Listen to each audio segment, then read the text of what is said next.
Hello everyone, I am Damayanti. Welcome to my YouTube channel. ଏବେ ମୁଁ ଆଲୋଚନା କରିବି ମୌସୁମୀ କବିତାର ଲଙ୍ଗ କ୍ୱେଶ୍ଚନ୍। ଦୁଇଟା ଭିଡ଼ିଓରେ ମୁଁ ଲଙ୍ଗ କ୍ୱେଶ୍ଚନ୍ ଆଲୋଚନା କରିସାରିଛି। ଏବେ ମୁଁ ପାର୍ଟ 3 ଭିଡ଼ିଓରେ ଲଙ୍ଗ କ୍ୱେଶ୍ଚନ୍ ଆଲୋଚନା କରିବା ପାଇଁ ଯାଉଛି। ମୌସୁମୀ କବି ରାଧାମୋହନ ଗଡ଼ନାୟକଙ୍କ କାବ୍ୟ ଚେତନାର ଅନବାଦ୍ୟ ସୃଷ୍ଟି। ଏ ଉକ୍ତିର ଯଥାର୍ଥତା ପ୍ରତିପାଦନ କର। ନଚେତ୍ ଏପରି ଆସିପାରେ, କବି ରାଧାମୋହନ କାବ୍ୟିକ ସଫଳତାର ଏକ ବିଶେଷ ସୃଷ୍ଟି ଭାବରେ ମୌସୁମୀର ମୂଲ୍ୟାୟନ କର। ଆନ୍ସର କ'ଣ ଲେଖିବା?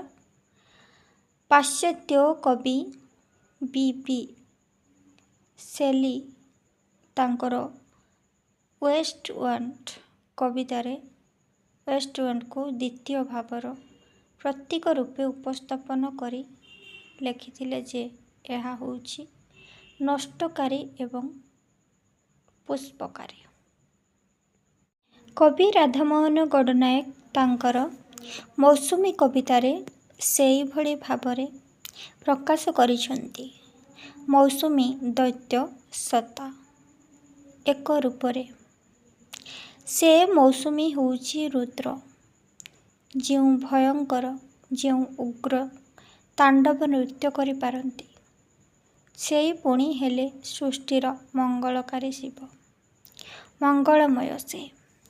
ତେଣୁ କବିଙ୍କର ମୌସୁମୀ କବିତାର ମୌସୁମୀ ଶୁଣାଇଛନ୍ତି କ'ଣ? ଡରନି ମତରେ ମର୍ତ୍ତ୍ୟ ଜୀବ, ରୁଦ୍ର ସେନାଏ ମୋହିତ ରୁଦ୍ର ସେନାଏ ମୂର୍ତ୍ତି ମୋହର ମୋହିତ ଶିବ। ମୌସୁମୀ କ'ଣ କହୁଛି? ଆପଣମାନେ ଦେଖିଥିବେ ଯେ ମୌସୁମୀ ବର୍ଷା ଯେତେବେଳେ ଆସେ ରୁଦ୍ର ଭୟଙ୍କର ରୂପରେ ଆସେ। କିନ୍ତୁ ସେ କହୁଛି, ହେ ମର୍ତ୍ତ୍ୟବାସୀ, ହେ ପୃଥିବୀବାସୀ, ତୁମେ ମୋତେ ଦେଖିକି ଡରି ଯାଅନି, କାରଣ ତୁମମାନଙ୍କ ମଙ୍ଗଳ ସାଧନା ପାଇଁ ହିଁ ମୁଁ ଆସିଛି। ମୋର ଏ ରୂପ ସିନା ଭୟଙ୍କର, କିନ୍ତୁ ମୁଁ ସତ୍ୟ ଶିବ, ସୁନ୍ଦର, ଶାନ୍ତ ବୋଲି କହୁଛନ୍ତି। ତେବେ କିଏ ଏହି ମୌସୁମୀ? କବି ଚେତନାରେ ପ୍ରକୃତିରେ ଦେଖା ଦେଇଥିବା ବର୍ଷାକାରୀ ଦକ୍ଷିଣ ପଶ୍ଚିମ ବାୟୁ ହେଉଛି ମୌସୁମୀ। ହେଲା, ଯେଉଁ କବି ଚେତନାରେ ମାନେ କବିଙ୍କ ମନରେ ବା କବିଙ୍କ ଭାବନାରେ ଯେଉଁ ଭାବରେ ପ୍ରକୃତିରେ ଦେଖା ଦେଇଥିବା ବର୍ଷା, ଦକ୍ଷିଣ ପଶ୍ଚିମରେ ଆସୁଥିବା ବାୟୁ, ସେ ହେଉଛି ମୌସୁମୀ। ମୌସୁମୀ ଆସେ ଗ୍ରୀଷ୍ମ ତାପିତ ଧୂସର ଧରଣୀର ଧ୍ୱାନ୍ତ ବୁକୁର ଶାନ୍ତ ଜଳସେଚନ କରିବାକୁ। ମୌସୁମୀ କେତେବେଳେ ଆସେ ନା ଯେତେବେଳେ ଆମର ଗ୍ରୀଷ୍ମ ତାପରେ ସାରା ପୃଥିବୀ ଉତ୍ତପ୍ତ ହୋଇଯାଇଥାଏ, ବୃକ୍ଷରାଜି ଗୁଡ଼ିକ ଶୁଖିଲା ହୋଇଯାଇଥାନ୍ତି, ପୃଥିବୀ ମଧ୍ୟ ଧୂସର ଦେଖାଯାଇଥାଏ, ବନ ଗୁଡ଼ିକ ମଧ୍ୟ ପଙ୍ଗୁଳା ହୋଇଯାଇଥାନ୍ତି। ସେତେବେଳେ କିଏ ଆସେ? ମୌସୁମୀ ଆସେ ଧରା ବକ୍ଷକୁ ଶସ୍ୟ ଶ୍ୟାମଳରେ ଭରିଦେବା ପାଇଁ। ମୌସୁମୀ ଏଠାରେ କବି ଦୃଷ୍ଟିରେ ପ୍ରକୃତିର ଉପାଦାନ ନୁହେଁ। ହେଲା, ମୌସୁମୀ ପ୍ରକୃତିର ଉପାଦାନ ନୁହେଁ। କାହା ଦୃଷ୍ଟିରେ? କବି ଦୃଷ୍ଟିରେ। ତାହେଲେ କବି ଦୃଷ୍ଟିରେ ସେ କ'ଣ? ସେ ହେଉଛି ଆଲୋଳିତ କେଶ ବିହଳିତ ବେଶର ଦୈତ୍ୟ। ହେଲା, ମାନେ ଗୋଟେ ଦୈତ୍ୟ ମାନେ ଅସୁର। ଗୋଟେ ଅସୁର ଯେମିତି ଆଲୋଳିତ କେଶ, ତା ଚୁଟି ଫୁଟି ଗୋଟେ ଛାଡ଼ି ଦେଇକି ପୁରା ଭୟଙ୍କର ରୂପ ଧାରଣ କରିଥାଏ। କବିଙ୍କ ଭାଷାରେ ସିଏ ହେଉଛି ମୌସୁମୀ। ତାର ଅଧରରେ ରହିଛି ଅଟ୍ଟହାସ୍ୟ। ମୌସୁମୀରେ ଅଧରରେ ବା ଓଠରେ କ'ଣ ରହିଛି? ଅଟ୍ଟହାସ୍ୟ। କାରଣ ସେ ଯେତେବେଳେ ଆସେ ଭୟଙ୍କର ରୂପରେ ଗର୍ଜନ କରିକି ଆସେ। ଯେପରି ଗୋଟେ ଅସୁର ଆସିଲେ ହସିକି ଆସେ ବହୁତ ଜୋର ପାଟିରେ, ସେଇପରି ବଜ୍ର ଓ ବିଦ୍ୟୁତ୍ର ହସି ଉଗ୍ର ବେଗରେ ଆସେ ମୌସୁମୀ। ହେଲା, ବଜ୍ରପାତ ଯେଉଁ ହୁଏ, ଘଡ଼ଘଡ଼ି ମାରେ, ବିଜୁଳି ମାରେ, ସେ ତାକୁ କବି ତୁଳନା କରିଛନ୍ତି ତାର ଅଟ୍ଟହାସ୍ୟ ବୋଲି। ମୌସୁମୀ ଆସେ ଜଳଧାରାକୁ ସାଙ୍ଗରେ ଧରି। ସେ ଜଳଧାରାକୁ ସାଙ୍ଗରେ ଧରିକି ଆସେ। ଶୀତଳ ପବନକୁ ସାଙ୍ଗରେ ଧରି। ଜଳଧାରା ସହିତ ଆଉ କାହାକୁ ଆଣେ? ଶୀତଳ ପବନକୁ। କବିଙ୍କର ଚେତନାରେ ମୌସୁମୀ ଗୋଟିଏ ପ୍ରେମିକା। କବିଙ୍କ ଚେତନାରେ ମୌସୁମୀ ଗୋଟିଏ ପ୍ରେମିକା। ହେଲା, ପ୍ରେୟସୀ ତାର ସାଗର ବକ୍ଷର ଉର୍ମିମାଳା। ତାର ସାଗର ବକ୍ଷର ଉର୍ମିମାଳା ହେଉଛି ପ୍ରେୟସୀ। ତା ସହିତ ହାସ୍ୟ ଲାସ୍ୟ ରସରେ ସିନ୍ଧୁ ବେଳାରେ ଦୋଳି ଖେଳୁଥିଲା ମୌସୁମୀ। ହେଲା, ମାନେ ମୌସୁମୀ ଆଉ ଉର୍ମି ଦୁଇଜଣ ସାଗରର ବକ୍ଷରେ ବା ସାଗର ବକ୍ଷରେ ସେମାନେ କ'ଣ କରୁଥିଲେ? ହାସ୍ୟ ଲାସ୍ୟରେ ଖୁସି ମନରେ କ'ଣ କରୁଥିଲେ? ଦୋଳି ଖେଳୁଥିଲେ। ତାର ଅଧରରେ ଉର୍ମି ଆଙ୍କି ଦେଇଥିଲା ଜଳଭରା ଅଜସ୍ର ଚୁମ୍ବନ। ମୌସୁମୀର ଅଧରରେ ମାନେ ମୌସୁମୀର ଓଠରେ କିଏ? ଉର୍ମି ଆଙ୍କି ଦେଇଥିଲା କ'ଣ? ଜଳଭରା ଅଜସ୍ର ଚୁମ୍ବନ। ହେଲା, ଆଜି ଆସିଛି ସେ ମୌସୁମୀ ଜଳୀୟ ଅଂଶକୁ ନେଇ। ଆଜି ମୌସୁମୀ କ'ଣ ନେଇକି ଆସିଛି? ଜଳୀୟ ଅଂଶକୁ। ଏହା ଭିତରେ କବି ଅତି ଚତୁରତାର ସହିତ ଧରଣୀରେ ଗ୍ରୀଷ୍ମର ପ୍ରଚଣ୍ଡ ସନ୍ତାପର ଦୃଶ୍ୟକୁ କରିଛନ୍ତି ଦୃଶ୍ୟୟିତ। ହେଲା, ଏହି ଭିତରେ କବି କ'ଣ କରିଛନ୍ତି? ନା ଚତୁରତାର ସହିତ ଯେଉଁ ଆମର ଧରଣୀରେ ଗ୍ରୀଷ୍ମର ପ୍ରଚଣ୍ଡ ସନ୍ତାପର ଦୃଶ୍ୟ, ଧରଣୀରେ ଯେଉଁ ଗ୍ରୀଷ୍ମ ଋତୁ ଆସିଯାଇଛି, ବର୍ଷା ନାହିଁ, ସାରା ପୃଥିବୀ ପାଣ୍ଡୁର ବର୍ଣ୍ଣ ଦେଖାଦେଇଛି। ସେହି ପାଣ୍ଡୁର ବର୍ଣ୍ଣ ପୃଥିବୀକୁ ଶସ୍ୟ ଶ୍ୟାମଳ କରିବା ପାଇଁ ମୌସୁମୀ ଆସିଛି।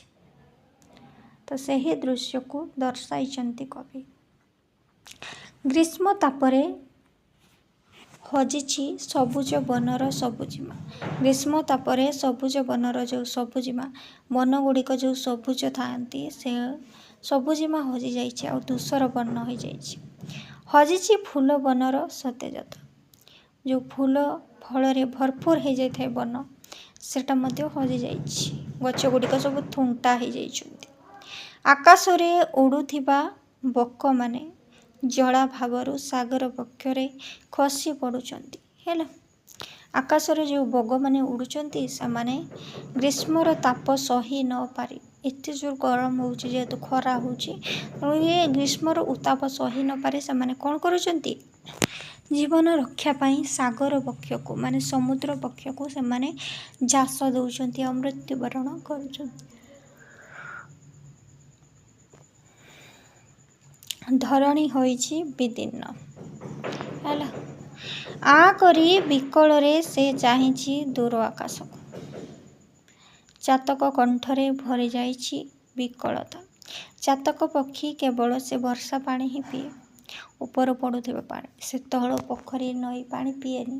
ତେଣୁକରି ଚାତକ ପକ୍ଷୀ ମଧ୍ୟ ଆଁ କରିକି ଚାହିଁଛି ଆକାଶକୁ କେତେବେଳେ ବର୍ଷା ଦେବ ଆଉ ସେ ପିଇବ। ତାର କଣ୍ଠ ମଧ୍ୟ ଶୁଖିଗଲାଣି। ଧୂସର ବିଶ୍ୱର ବିଦୀର୍ଣ୍ଣ ଅବସ୍ଥାକୁ ଲକ୍ଷ୍ୟ କରିଛି ଏହି ମୌସୁମୀ। ଏ ପୃଥିବୀର ଯେଉଁ ଧୂସର ବର୍ଣ୍ଣ, ପୃଥିବୀର ଯେଉଁ ଅବସ୍ଥା, ପକ୍ଷୀ ପଶୁଙ୍କର ଯେଉଁ କଳରବ ଏବଂ ସମସ୍ତେ ଜଳ ପାଇଁ ଚିତ୍କାର କରୁଛନ୍ତି, ସମସ୍ତଙ୍କର ଚିତ୍କାରକୁ ସେ ଶୁଣିଛି କିଏ? ମୌସୁମୀ। ଆଉ ତାଙ୍କ ଦୁଃଖକୁ ଲାଘବ କରିବା ପାଇଁ ଏ ପୃଥିବୀକୁ ଆସିଛି। ପ୍ରେମିକା ସହିତ ସାଗର ଭ୍ରମଣ ଶେଷ ହୋଇଛି। ତାର ପ୍ରେମିକା କିଏ? ମୌସୁମୀର ପ୍ରେମିକା ହେଉଛି ଉର୍ମି। ତା ସହିତ ସାଗର ବା ସମୁଦ୍ର ଭ୍ରମଣ ତାଙ୍କର ଶେଷ ହୋଇଛି। ତାର ପ୍ରେୟସୀକୁ ସାଙ୍ଗରେ ଧରି ଆସିଛି।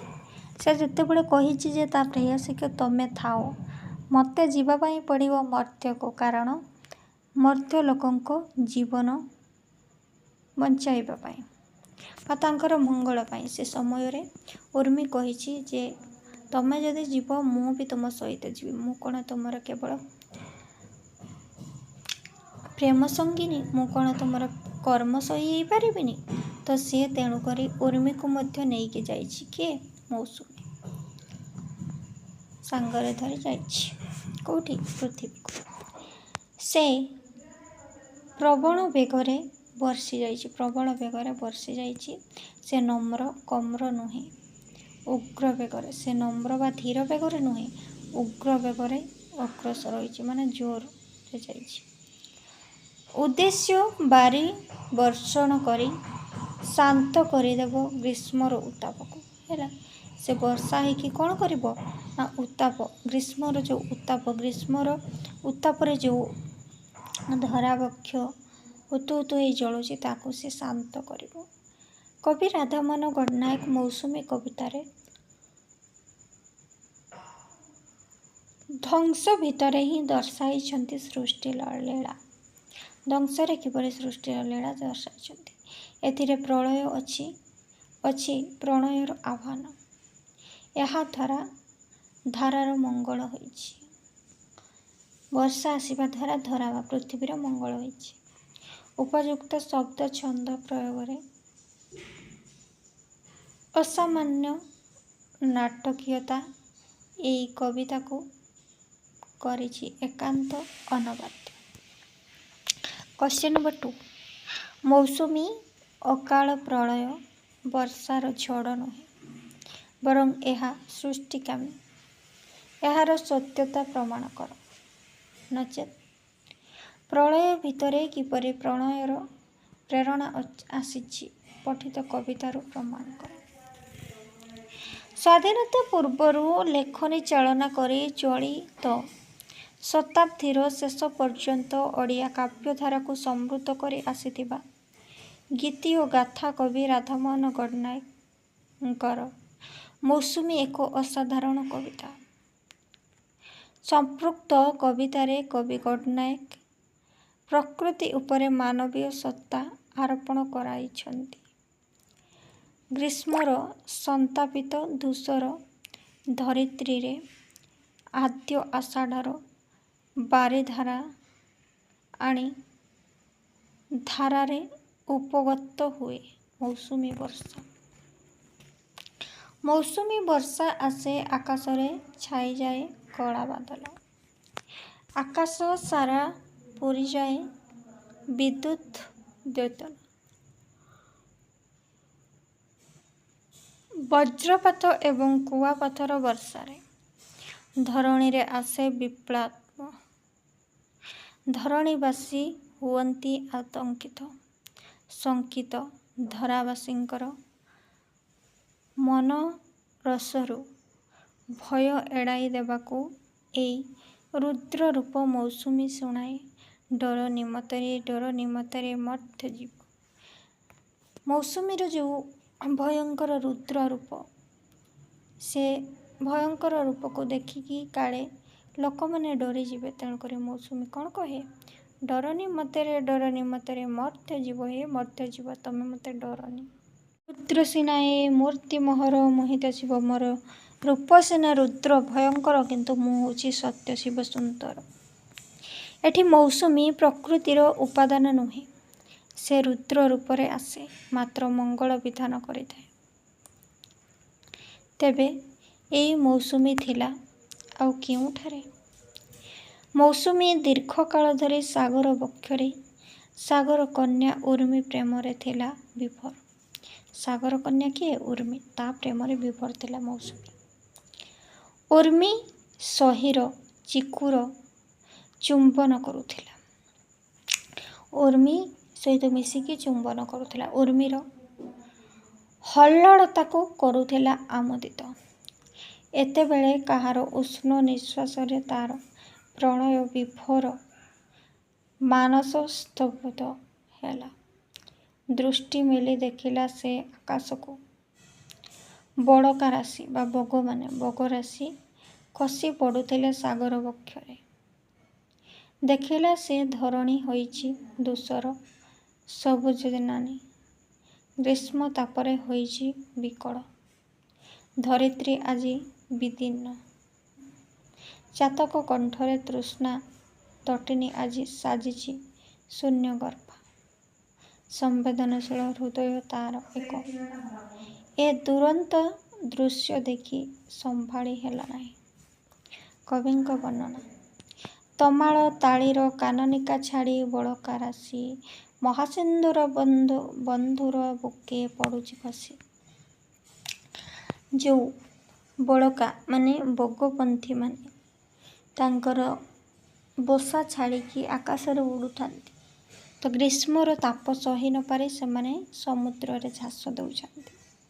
ଧରଣୀର ତଳ ଖର ଉତ୍ତାପେ ଉଠୁଛି ଭରି।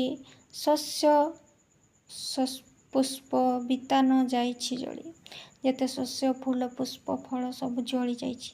ଗଛରେ ଆଉ ପତ୍ର ନାହିଁ, ଥୁଣ୍ଟା ହୋଇଯାଇଛି। ଧୂଳିର କୁହେଳି କୁହେଳି କୁହେଳି ଥରକୁ ଥର ଧୂମ ଧୂସର କରିଦେଉଅଛି ଧରଣୀ ତଳ। ଯେଉଁ ଧୂଳି, ଯେଉଁ ଗଧୂଳି, ଗୋରୁ ଗାଈ ଆସିଲା ବେଳେ ଯେଉଁ ରାସ୍ତାରେ ଧୂଳି ଉଡ଼େ, ସେ ଧୂଳି ଗୁଡ଼ିକ ଧୂଆଁ ସହିତ ମିଶିକି ଆକାଶକୁ ଧୂସର କରିଦେଉଛି, ନୀଳ ଆକାଶକୁ ଧୂସର କରିଦେଉଛି। ଶୈବାଳିନୀର ସୌଗତ ବୁକେ ରସର ରେଖା ଖସି ଯାଇଅଛି, ଯାଉନି ଦେଖା। ହେଲା, ଏଣୁ ତୂର୍ଣ୍ଣ ଗତିରେ ଆସିଲା ମୌସୁମୀ। ତେଣୁକରି ଏ ପୃଥିବୀର ଦୁଃଖକୁ ଲାଘବ କରିବା ପାଇଁ ତୂର୍ଣ୍ଣ ଗତିରେ ମାନେ ଶୀଘ୍ର ଗତିରେ ମୌସୁମୀ ଆସିଛି ପୃଥିବୀକୁ। ସାଙ୍ଗରେ ଆଣିଲା ଉର୍ମିପ୍ରିୟା। ସାଙ୍ଗରେ କାହାକୁ ଆଣିଛି? ଉର୍ମିପ୍ରିୟାକୁ। ଶୀତଳ ପବନ ଆକାଶରେ ଘଟିଗଲା। ସେ ପ୍ରଣୟାତୁର ମୌସୁମୀ ପ୍ରଣୟ ଛାଡ଼ିଲା। ସୃଜିଲା ପ୍ରଳୟ। ଦୈତ୍ୟର ବିକଟାଳ ରୂପ ଧରି ଆଲୋଳିତ କେଶ ବିଲୋଳିତ ବେଶରେ ହେଲା ସେ ଆବିର୍ଭାବ। ଯେମିତି ଦୈତ୍ୟ ବା ଅସୁର ଦେଖାଯାଏ ଭୟଙ୍କର, ସେହି ରୂପରେ ଆସିଛି ମୌସୁମୀ। ଗତି ତାର ନମ୍ର ନୁହେଁ, କମ୍ର ନୁହେଁ, ଉଗ୍ର ଓ ବ୍ୟଗ୍ର ଭାବରେ ସେ ହେଲା ଅଗ୍ରସର। ତାର ଗତି ନମ୍ର ନୁହେଁ, ସେ ବ୍ୟଗ୍ର, ଶୀଘ୍ର ଗତିରେ ଆସିଛି। ବର୍ଷିଗଲା ବର୍ଷା ରୂପେ ନିଜକୁ ଉଡ଼ାଡ଼ି ଦେଲା। ସେ ସୃଷ୍ଟିର ମଙ୍ଗଳ ପାଇଁ ଗ୍ରୀଷ୍ମ ସନ୍ତାପିତ ପ୍ରାଣ ବା ପ୍ରାଣୀମାନଙ୍କୁ କଲା ସେ ଶାନ୍ତ। ଯେଉଁ ଗ୍ରୀଷ୍ମ ଉତ୍ତାପରେ ସବୁ ପ୍ରାଣୀ, ପୃଥିବୀର ପ୍ରାଣୀମାନେ ହାହାକାର ହେଉଥିଲେ ଜଳ ପାଇଁ, ସେମାନଙ୍କୁ ସାନ୍ତ୍ୱନା ଦେଲା ବର୍ଷା ବର୍ଷିକି। ମୌସୁମୀର ସେହି ପ୍ରଥମ ବର୍ଷା ଭୟଙ୍କରତା ପ୍ରଳୟ ରୂପରେ ଆସିଲା ସତ, କୁଆପଥର ବୃଷ୍ଟି କଲା। ବହୁତ ଭୟଙ୍କର ରୂପରେ ସେ ଆସିଲା। ହେଲା, ଆଉ କ'ଣ କଲା? କୁଆପଥର ବୃଷ୍ଟି କଲା। ଘଡ଼ଘଡ଼ି ମାରିଲା ସତ, ମାତ୍ର ଏ ପ୍ରଳୟ ଧ୍ୱଂସ ପାଇଁ ନୁହେଁ। ଯେଉଁ କୁଆପଥର ହେଇକି ବର୍ଷା ଆସିଲା ଘଡ଼ଘଡ଼ି ବିଜୁଳି ସହିତ, କିନ୍ତୁ ଏହା ସୃଷ୍ଟିର ମଙ୍ଗଳ ପାଇଁ। ଏହା ଧରଣୀରେ ସଞ୍ଚାର କଲା ନବୀନ ଜୀବନ ସ୍ପନ୍ଦନ। ତେଣୁ ପ୍ରଳୟ ଏଠାରେ ଧ୍ୱଂସକାମୀ ନୁହେଁ, ବରଂ ଏହା ସୃଷ୍ଟିକାମୀ ବୋଲି ଯଥାର୍ଥରେ କୁହାଯାଇପାରେ। ତ ଆଜିର ଆଲୋଚନା ଏତିକିରେ ସମାପ୍ତ। ପରବର୍ତ୍ତୀ ଭିଡ଼ିଓର ଅନ୍ୟ କ୍ୱେଶ୍ଚନ୍ ଆଲୋଚନା ରହୁଛି। ନମସ୍କାର।